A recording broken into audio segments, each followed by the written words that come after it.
बंधुगण जदि आपणक मुंड डेंड्रफ सह अत्यधिक कुंडई हेउची पानिया कले छोट छोट उकुणी देखा जाउची विभिन्न प्रकार शैम्पू एवं तेल प्रयोग करिबा परे मध्य प्रॉब्लम ठीक हेउनी तेबे आजिर एही वीडियो आपणक पई आज मु आपणकु 7 डे लाइस कंट्रोल प्लान सिखाइबी जहा उकुणी को मूलरु शेष करे एवं डेंड्रफ को पूरा पूरी सफा करिबारे सहाय्य करिथाय।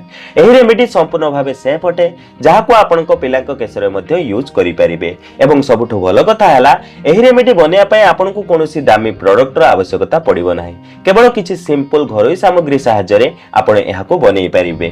जदि आपण सतरे स्काल्प प्रॉब्लम पई चिंतित तेबे आजिर वीडियो रे आपण को practical step by step solution मिलिबो सेति पई वीडियो को शेष जाय निहाते देखंतु।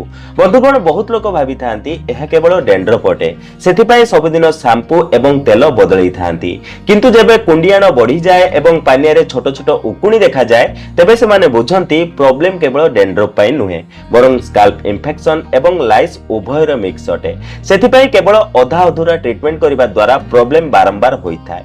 सेथिपाई आपण आजिर एही 7 डे लाइस कंट्रोल प्लान प्रॉपर्ली फॉलो करंतु जेमिति रूट रु एही समस्या क्लीन होई परिबो। एबे बुझंतु डेंड्रफ एवं उकुणी भली समस्या काहे की हुए।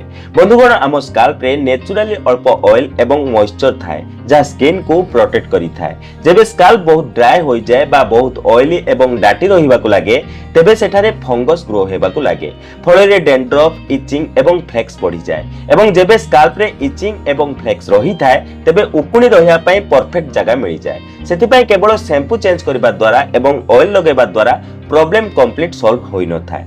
मॉडर्न साइंस एहाको कहिताय स्काल्प इम्बैलेंस एवं इन्फेक्शन एनवायरनमेंट।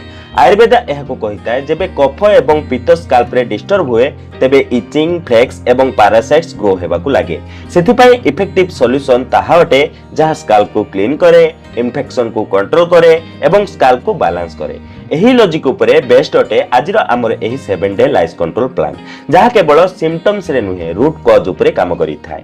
आजिर एही रेमेडी पई आपन को कोनोसी दामी मेडिसिन बा केमिकल प्रोडक्ट रो आवश्यकता पड़िबो नाही केवल घरु मिलुतबा 4 रु 5 टी सिंपल इंग्रेडिएंट्स रो आवश्यकता पड़िबो जहा उकुणी एवं डेंड्रफ उभय रे काम करि थाए एवं स्काल्प को भीतरु क्लीन करि थाए। एथि पई आपन को प्रथम सामग्री रो आवश्यकता पड़िबो ताहा हटे निम्ब पत्र बा नीम पाउडर। निम्ब आयुर्वेद रे स्काल्प प्रॉब्लम्स पई नंबर 1 माना जाय। एहा एंटी लाइस एवं एंटी फंगल होई थाए सेति पई एहा डेंड्रफ रो फंगस को भी कंट्रोल करि थाए एवं उकुणी को बंचिबा को दिए नाही।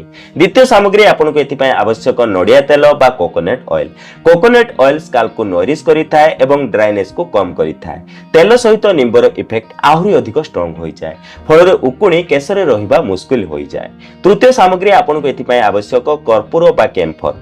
पूजा रे आमे जो कर्पूर रो प्रयोग करि थांती सेही कर्पूर बहुत कम मात्रा रे आपण एथिरे प्रयोग करि परिबे।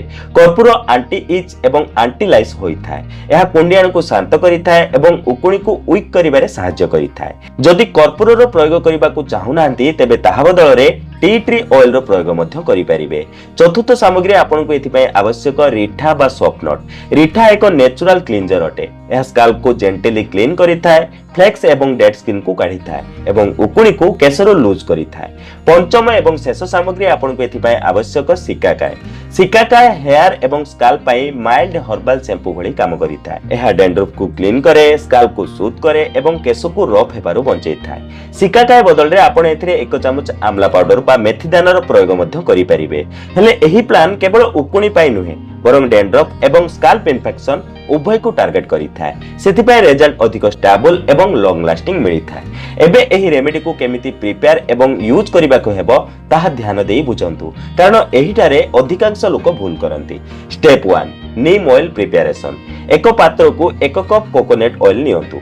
एबे आपण सेथिरे 1 मुठा निम्ब पत्र पकई दियंतु। निम्ब पाउडर जदि प्रयोग करूछंती तेबे केवल 1 चमच निम्ब पाउडर एथिरे पकांतु। एबे एहाकु धीमा आंचरे 5 रु 7 मिनिट पर्यंत गरम करंतु। जेबे निम्बर स्मेल आसीबा को लागिबो तेबे गैस बंद कर दियंतु।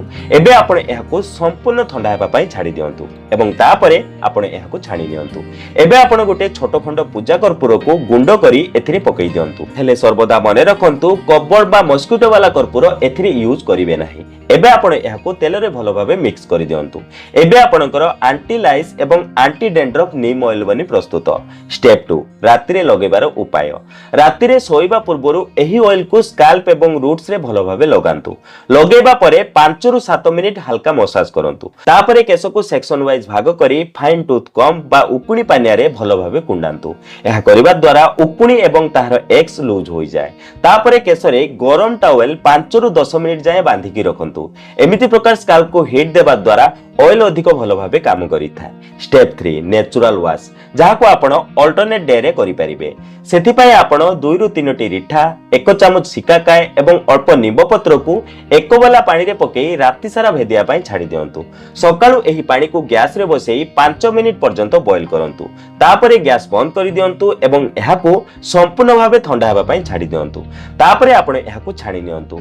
एबे आपणकर नेचुरल शैम्पू बनी प्रस्तुत। एबे आपण एही पानी रे हेयर वॉश करंतु। हेले मने रखंतु कोनोसी भी स्ट्रांग शैम्पू रो यूज केसरे करिवे नाही। एही वॉश स्कैल्प को क्लीन करिवो, फ्लेक्स को काढिबो एवं उकुणी को केसरु काढिबा इजी करि देबो। स्टेप 4 केते दिन फॉलो करिवे। प्रतिदिन राति रे एही नीम ऑयल केसरे लगांतु। तापरे उकुणी पानी रे मुंड कुंडांतु एवं शेषरे 5 रु 10 मिनिट जाय केसरे गरम टाइल गुडे रखंतु। अल्टरनेट डे रे रिठा सिकाकाय हर्बल शैम्पू बने केस को वॉश करंतु एवं कंटिन्यू 7 दिन पर्यंत एही स्टेप फॉलो करंतु। बंधुगण एही प्लान रे आमे केवल उकुणी को नुहे बरं स्कैल्प रो एनवायरनमेंट को ठीक करूछंती। सेति पय रिजल्ट आपन को अधिक स्टेबल मिलिथाय। एबे जानिबा एहार प्रयोग द्वारा आपन को कोन सब परिवर्तन देखिबा को मिलिबो। प्रथम 1 रु 2 दिन भितरे कुंडियाण नोटिसेबली कम हेबो। स्कैल्प काम फील करिवो, डेंड्रफ एवं फ्लेक्स कम देखिबा को मिलिबो। 3 रु 4 दिन भितरे पानिया रे उकुणी कम देखिबा को मिलिबो। स्कैल्प क्लीनर फील करिवो, इचिंग एवं रेडनेस कम होई जिवो।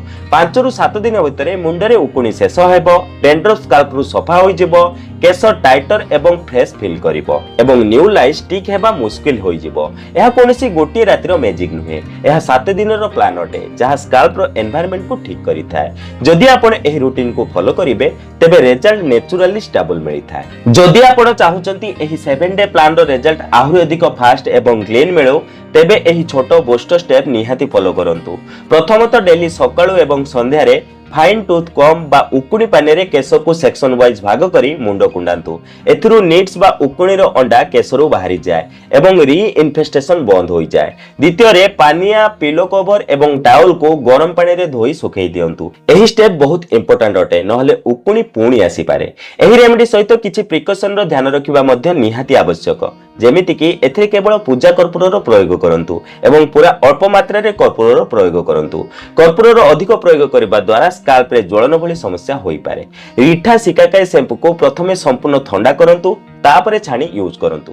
जदि स्कैल्प रे सिवियर इन्फेक्शन, ओपन वाउंड बा एलर्जी अछि तेबे एहार प्रयोग पूर्वरु प्रथमे डाक्टर को परामर्श नियंतु। पिल्लांको पई भी एही रेमेडी सेफ अटे हेले क्वांटिटी माइल्ड रखंतु।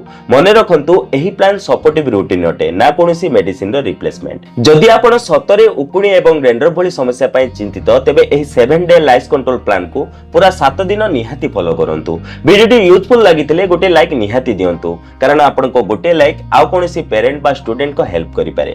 कमेंट रे लिखंतु आपण को प्रॉब्लम अधिक केउठी होउची इचिंग, फ्लेक्स ना लाइस। मु ताहार सॉल्यूशन नेक्स्ट वीडियो रे निहाती कहिबी। लाइक करंतु, शेयर करंतु एवं एमिति प्रकार सिंपल एवं इफेक्टिव होम रेमेडीज पाई चैनल को सब्सक्राइब निहाती करंतु। धन्यवाद।